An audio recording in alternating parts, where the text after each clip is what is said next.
حضرت آدم کہنے وہ آپ کے غلام کو دوزخ میں لے جا رہے ہیں۔ نبی پاک صلی اللہ علیہ وسلم آگے کہ میں ادھر آؤ، کہاں لے کے جا رہے ہو؟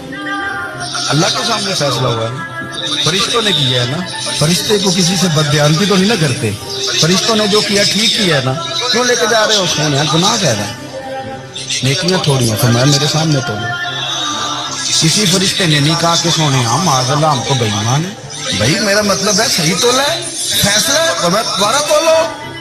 گویا رب بھی فرماتا ہے جیسے میرا معبود کہتا ہے ویسے ہی کر، اور کوئی نہیں دوبارہ تول لو، کوئی حرج نہیں، تولو نہ دوبارہ۔ فرشتے دوبارہ آئیں گے، تولا ایک پلڑے میں نیکیاں ایک پلڑے میں گناہ، اب وہ گناہ پھر زیادہ نکلے تو نبی پاک نے نا جیب سے اتنا سا روکا نکالا، روکے کا بھی کوئی وزن ہوتا ہے، وہ حضور نے نیکیوں کے پلڑے میں رکھ دیا، نیکیاں بڑھ گئی، فرشتے بھی چپ کر گئے۔